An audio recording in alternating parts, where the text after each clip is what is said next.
Olá, tudo bem com vocês? Aqui quem fala é o Leonardo Muniz. Estamos dando sequência à nossa quarta videoaula relacionada ao módulo de banco de dados avançado do curso Análise e Desenvolvimento de Sistemas. O foco dessa teleaula é relacionado a desempenho, recuperação e análise de modelagem de banco de dados em relação à normalização. Vamos passar agora para o conceito de otimização de consultas. Levando em consideração que, uma vez você tendo um banco de dados sendo utilizado por múltiplos usuários que compartilham consultas, fazem consultas, e essas consultas utilizam grande quantidade de dados em uma ou várias tabelas, vocês precisam de criar técnicas com que estas consultas processem de uma forma muito rápida, garantindo aí a recuperação dos dados com uma performance adequada. Tudo bem? E para isso tem algumas técnicas que nós veremos a seguir. Considerando que uma empresa que já possua um banco de dados e ela é utilizada por múltiplas aplicações, nós devemos garantir um bom desempenho para que os usuários não tenham problemas de lentidão, demora na resposta das suas consultas, um tempo muito grande para registrar as suas informações ou alterações, ou até mesmo exclusões em um banco de dados, né?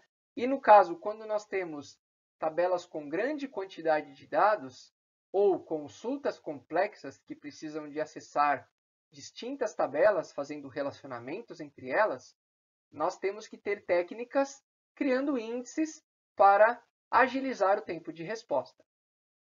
Bom, mas o que são índices? Índices nada mais do que são arquivos que são criados dentro do repositório do banco de dados de forma adicional que oferecem um caminho, um atalho, um caminho secundário a esses dados. Ele não altera os registros fisicamente de uma tabela, ele apenas auxilia e faz com que tenhamos um acesso eficiente dos registros em uma tabela. É mais considerado uma forma alternativa de acesso, um atalho. Vamos ver um exemplo de uma tabela, né? Como, por exemplo, uma tabela de fornecedor com 4 atributos. O atributo código, o atributo nome, o atributo status e o atributo cidade. Vejam que eu tenho aí inicialmente 5 registros. F1, F2, F3, F4 e F5, com os seus nomes, status e cidades desses fornecedores. E eu também tenho um índice criado sobre o atributo nome. Então vejam que um índice, ele cria um arquivo adicional sobre um atributo que você defina. E o que ele faz? Ele ordena os valores distintos da tabela, na coluna, no caso a coluna nome, e ele guarda a referência do bloco onde aquele atributo ou conjunto de registros está. Então vejam que numa criação de um índice no atributo nome, ele ordena os nomes, que são caracteres de texto, de A a Z. E se caso tivessem nomes repetidos, ele guardaria os nomes, os registros, os blocos, onde aqueles nomes idênticos podem ser recuperados. Certo? Então, no caso, o Adams ficou com o registro número 5, ou o bloco número 5, o Blake ficou com o bloco número 3, o Clark com o bloco número 4, o Jones com o bloco número 2 e o Smith com o bloco número 1. Certo? Então, vocês devem apenas ter um cuidado e critério na criação de índices, pois muitos índices também impactam negativamente aí nas consultas complexas. Tá? Mas vamos levar em consideração o seguinte. Se vocês precisassem de pesquisar o Clark, por exemplo, certo? Nós faríamos, caso não tivéssemos um índice criado, ele leria Vamos ver quantos registros. Ele leria o primeiro registro, que é o Smith, não encontraria. Ele leria o próximo, o Jones, também não encontraria, porque não é Clark. Leria o 3, que é Blake, também não é Clark. Leria o 4 registro, que é o Clark.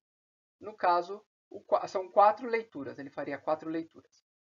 No caso do índice, ele leria uma vez no atributo que tem o índice, no atributo nome, 2 para saber qual é o nome que você quer, o Clark, no caso, que está no terceira ocorrência do índice, que é a linha 4 da tabela. Então, ele faz 2 leituras e ele já encontra o registro 4. Então, ao invés de eu ler uma pesquisa linear 4 vezes para chegar no registro Clark, com o índice eu faço 2 leituras apenas. Uma para abrir o índice e outra para saber qual é o bloco ao qual aquele nome está localizado na tabela. Claro que uma tabela pequena como essa não haverá muita diferença de tempo de resposta. Mas imaginando uma tabela com milhões, trilhões de registros, uma pesquisa sobre um campo que há índice criado, o tempo de resposta é muito mais rápido. Certo? Então, vale a pena criar índices quando for necessário. Temos alguns tipos de índices que possam ser criados em bancos de dados. Alguns deles são índices de nível único, índices de multinível e índices de multiníveis dinâmicos. O índice de nível único, ele é similar ao índice de um livro. Quem já nunca leu um livro, certo? Então, caso vocês tenham a necessidade ou o interesse de um assunto específico ao qual tenha neste livro que vocês estão lendo, vocês não vão página por página até chegar no capítulo que vocês tinham interesse. O que vocês utilizam? O índice, não é? Então, o índice está lá para auxiliar a busca. Se um livro é um conjunto de páginas, né? Um banco de dados é um conjunto de registros, representado um livro, uma tabela. Então, se você tem essa facilidade da utilização de um índice em um livro, o banco de dados também tem essa possibilidade e ele segue no mesmo conceito, certo? Ele mantém uma ordem alfabética ou numérica ou até de data, de algum atributo que você define, e além disso, ele cria uma referência de onde que aquelas informações, uma vez criadas um índice em cima de um atributo específico, como, por exemplo, o número da página no caso de um livro. Bom, caso não seja criado um índice, a única forma de realizar a pesquisa de um registro específico seria passar por cada um dos registros até encontrá-lo. E a técnica utilizada para varrer o arquivo inteiro é a pesquisa linear. E sabemos que uma tabela é um arquivo estruturado de registros e possui um conjunto de campos ou atributos. E no caso, a estrutura do índice utiliza como um único campo, chamado atributo de indexação, ou seja, o atributo que recebeu aquele índice, e junto com o atributo de indexação, eu tenho uma outra informação, que é o ponteiro para o bloco que faz referência ao conjunto de registros que representam aquele atributo que está sendo indexado. Tudo bem com vocês? Tranquilo? Então, vamos seguindo no material. Temos alguns tipos de índices que podem ser criados, como, por exemplo, o índice primário, que é aquele índice que é especificado sobre campos de chave de ordenação, que normalmente não ocorrem repetições de valores, e normalmente esse tipo de índice é atribuído a atributos de chave primária de uma tabela. Então, toda vez que vocês criam uma tabela, criam uma chave primária, por padrão, né, ele já cria um índice classificado como índice primário. Temos também o índice de cluster, ou também conhecido como índice de agrupamento, onde os índices referenciam registros que são fisicamente ordenados, porém eles não são chaves primárias. Tá? Normalmente eles são utilizados em campos que não são chaves, e neste caso pode haver valores repetidos nesses índices. E o índice secundário são índices que são criados em campos que não são chaves, e também não são ordenados fisicamente. Nesse caso, a grande quantidade de valores repetidos. Aqui nesse slide está um exemplo dos índices primários no livro do Elmasrido Navati, onde ele representa em formato gráfico como seria a criação de um índice primário. Então veja, pela quantidade de setas que sai do arquivo de índice para o arquivo de tabela, vejam que a quantidade de linhas que saem são bem menores do que os outros tipos que nós vamos ver. Já no índice de cluster também há uma leitura razoavelmente rápida pela quantidade de acessos que você tem ao arquivo de índice e ao arquivo de dados. E também o arquivo secundário, vejam a quantidade de leituras. Então, um arquivo secundário que não tem arquivos ordenados, nem chaves primária, ele tem que percorrer muito mais vezes o arquivo de índice até encontrar quais são os blocos, e às vezes os blocos são vários. Então, ele tem que criar alguns caminhos alternativos para melhorar o tempo de resposta quando há um índice secundário criado.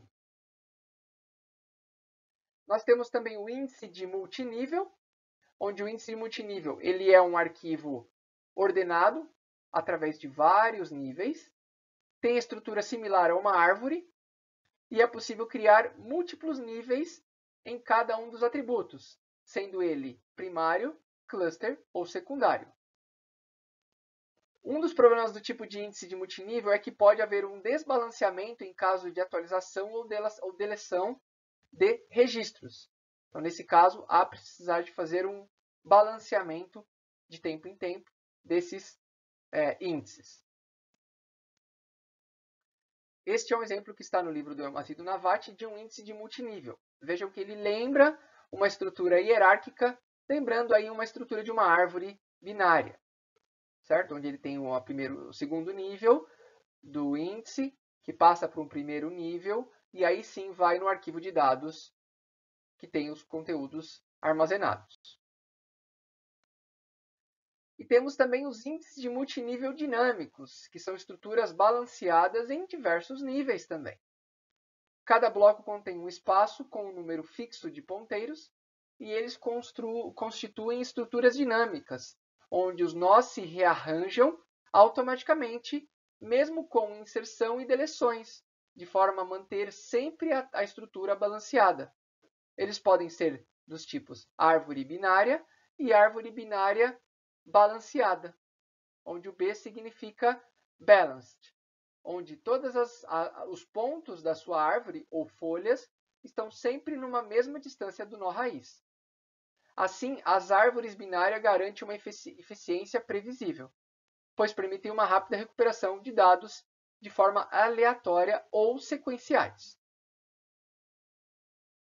Aqui tem um exemplo de um índice de multinível, onde ele cria estruturas e ponteiros, e caso nós tenhamos uma inclusão ou alteração ou exclusão de valores, ele vai reordenando os registros dentro dos índices. Imaginando que eu insira um registro número 4, por exemplo. Ele vai lá no primeiro nível, no segundo nível, desculpa, ao topo, ele vai verificar o 4 ele está à esquerda ou à direita. Ele está à esquerda porque ele é menor do que 5, então ele vai para a seta do lado esquerdo. Depois, o número 4, ele é menor ou ele é maior que 3? Ele é maior que 3, então ele vai criar uma outra ramificação dentro do nó 3, para baixo do nó 3, criando mais um nível. E assim por diante. Se eu precisar de incluir um número 13, por exemplo, ele vai inserir a direita do 8 e depois a direita do número 12, criando uma outra ramificação. E assim que ele vai incluindo e rearranjando a sua estrutura de multiníveis, de forma dinâmica. Bom, quais são os bons e maus candidatos a índices em um banco de dados? Bons candidatos a índices são atributos que são chaves primárias, como já foi dito, o índice primário é muito rápido. Atributos que são usados em joins, ou chaves estrangeiras. Atributos que são usados em cláusula where. Atributos que são utilizados em ordenação ou order by. Atributos que são agregados, como por exemplo os utilizados, os min, max, o AVG, o count, certo? E o sum. Então, esses tipos de atributos que são utilizados nessas funções de agregação, que você coloca o group by, é importante vocês terem índices nesses atributos. E maus candidatos a índices, né? Atributos de alta taxa de atualização, campos que têm atualização muito comum, tá? Atributos com poucos valores distintos, ou quando há uma má distribuição de valores entre eles, ou atributos que sejam muito longos, considerando aí que, né, há campos de texto longo, como descrição de um atributo, uma receita, uma mensagem, um e-mail. Tudo isso que são atributos longos podem ser classificados como atributos complexos e mau candidato a índice. Isso é o que nós temos para a aula de hoje. Caso vocês tenham alguma dúvida relacionada ao vídeo desta aula, né, vocês podem me procurar no Moodle, enviar uma mensagem nos fóruns, né, que eu vou atender as suas dúvidas pontualmente a cada um de vocês. Em relação às referências utilizadas neste vídeo, são as seguintes. Nós utilizamos para compor estes materiais o livro Princípios de Sistemas de Bancos de Dados Distribuídos, da editora Campos, no ano de 2001. Depois, o livro dos Sistemas de Bancos de Dados, sexta edição, da editora Pearson, 2011. O livro Introdução a Sistemas de Bancos de Dados, editora Campos, ano 2004. E o livro Sistemas de Banco de Dados, da editora Campos, ano 2012. Caso vocês precisam de outras informações de onde obter, vocês podem também acessar os livros que tem disponível na biblioteca virtual ou me perguntem que eu passo alguns outros livros relacionados ao tema que vocês podem consultar. Bom, era isso. Um grande abraço. Nos vemos na próxima teleaula ou nos próximos vídeos. Um grande abraço e até já já.